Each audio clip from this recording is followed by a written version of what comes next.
Assalamualaikum warahmatullahi wabarakatuh. Hari ini kami akan mempresentasikan mengenai pendidikan anak berbakat. Sebelum itu, izinkan saya memperkenalkan diri. Saya selaku MC atau moderator Azhara Talia Putri Ismailova dengan NPM 2050300080. Lalu rekan saya ada Ilde Firdausya dengan NPM 2050300078. Dan yang terakhir, Nabila Putri Gunawan dengan NPM 2050300079. Pengertian bakat atau aptitude berbeda dengan kemampuan dan prestasi. Bakat diartikan sebagai kemampuan bawaan yang merupakan potensi yang masih perlu dikembangkan atau dilatih agar dapat terwujud. Lalu, kemampuan adalah daya untuk melakukan suatu tindakan sebagai hasil dari pembawaan dan latihan. Kemampuan menunjukkan bahwa suatu tindakan sebagai hasil dari pembawaan dan latihan. Kemampuan menunjukkan bahwa suatu tindakan dapat dilaksanakan sekarang dan dikembangkan, di masa mendatang apabila kondisi latihan dikemukakan secara optimal. Sedangkan bakat memerlukan latihan dan pendidikan agar suatu tindakan dapat dilakukan di masa yang akan datang.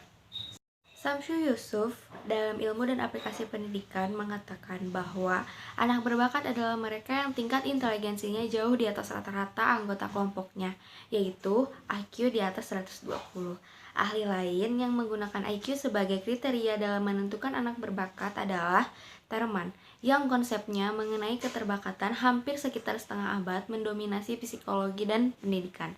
Torrance melaporkan hasil studinya mengenai kemampuan berpikir kreatif dalam kaitannya dengan keberbakatan.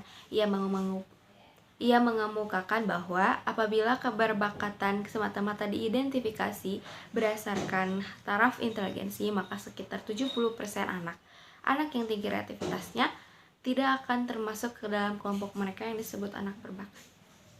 Istilah-istilah yang melukiskan anak berbakat, cerdas atau cemerlang yaitu genius, talented, gifted, dan bright atau superior.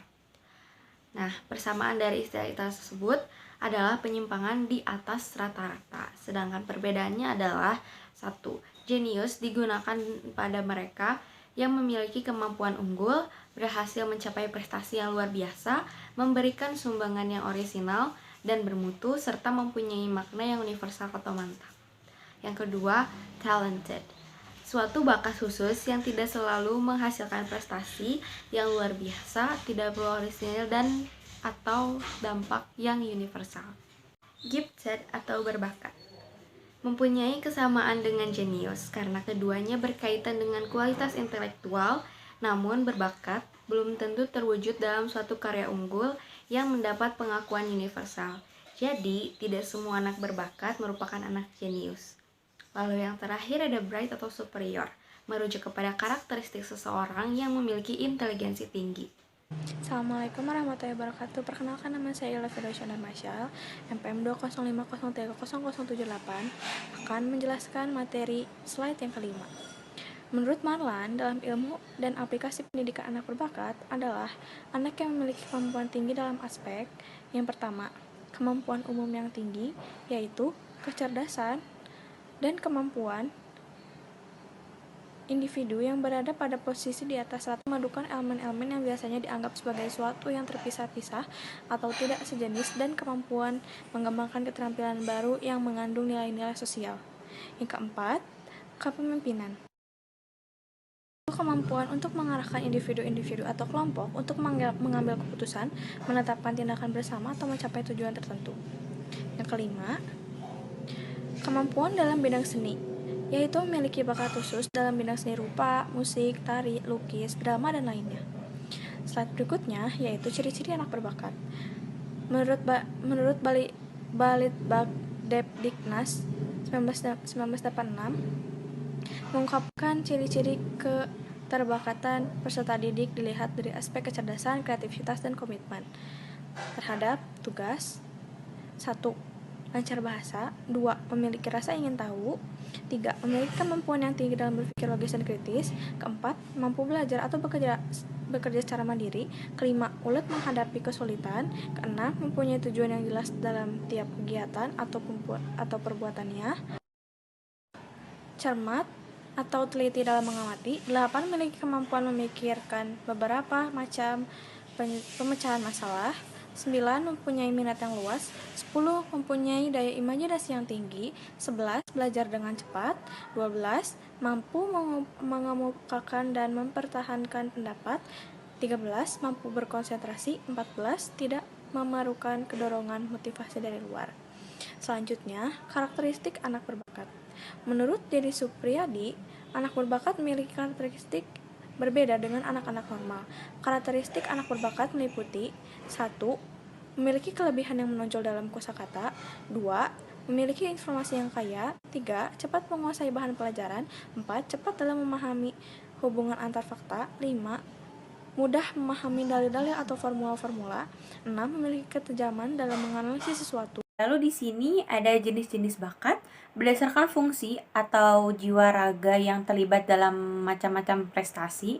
Bakat dapat dibedakan menjadi 4. Yang pertama ada bakat yang lebih berdasarkan psikofisik. Yang kedua ada bakat kejiwaan yang bersifat umum. Yang ketiga ada bakat-bakat kejiwaan yang khas dan majemuk. Dan yang keempat ada bakat yang lebih berdasarkan pada alam perasaan dan kemampuan. Berdasarkan sifat prestasinya, bakat dapat digolongkan menjadi 4. Yang pertama ada bakat reproduktif. Ialah kemampuan untuk memproduksi hasil pekerjaan orang lain dan menguraikan kembali dengan tepat pengalaman-pengalaman itu.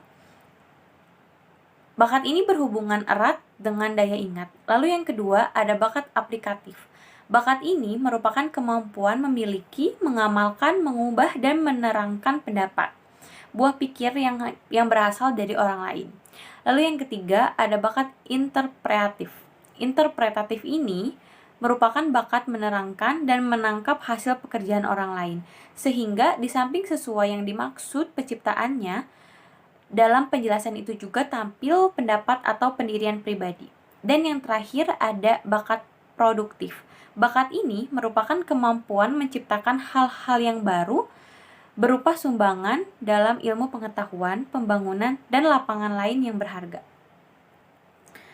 Permasalahan yang dapat terjadi pada anak berbakat. Yang pertama, ada karakteristik kepribadian yang menyebabkan kerentangan anak terhadap bakat ialah 1. Ada kepekaan yang berlebihan. Yang kedua, ada kurangnya keterampilan sosial. Yang kedua, kondisi lingkungan yang dapat menyulitkan anak berbakat ialah yang pertama, ada isolasi sosial. Yang kedua, ada harapan yang tidak realistis. Contohnya, kecenderungan untuk menggeneralisasi sehingga anak berbakat diharapkan atau dituntut menonjol dalam semua bidang. Lalu, pelibatan ego orang tua atau guru terhadap keberhasilan anak yang ingin merasa bangga atas prestasi anak. Dan yang ketiga, ada tidak tersedia pelayanan pendidikan yang sesuai. Faktor-faktor terwujudnya bakat. Beberapa hasil penelitian menunjukkan bahwa anak-anak berbakat memiliki potensi yang unggul. Potensi ini dapat disebabkan oleh faktor keturunan yang dilakukan oleh ahli terhadap tingkat kecerdasan. Keberbakatan anak dalam proses perkembangannya memerlukan sentuhan dari lingkungan, berupa perawatan, pengasuhan, dan pendidikan. Terdapat faktor-faktor yang mempengaruhi bakat seseorang terwujud, yaitu 1. Keadaan lingkungan seseorang, seperti kesempatan, sarana dan prasarana yang tersedia, dukungan dan dorongan orang tua, taraf sosial, pedesaan, dan sebagainya. Yang kedua, kesadaran dalam diri sendiri seperti minatnya terhadap suatu bidang, keinginannya untuk berprestasi, dan keuletannya dalam mengatasi kesulitan atau rintangan yang mungkin timbul. Baik, sekian saja presentasi dari kelompok kami. Semoga bermanfaat. Maaf apabila ada kesalahan ataupun kekurangan, mohon dimaklumi. Wassalamualaikum warahmatullahi wabarakatuh.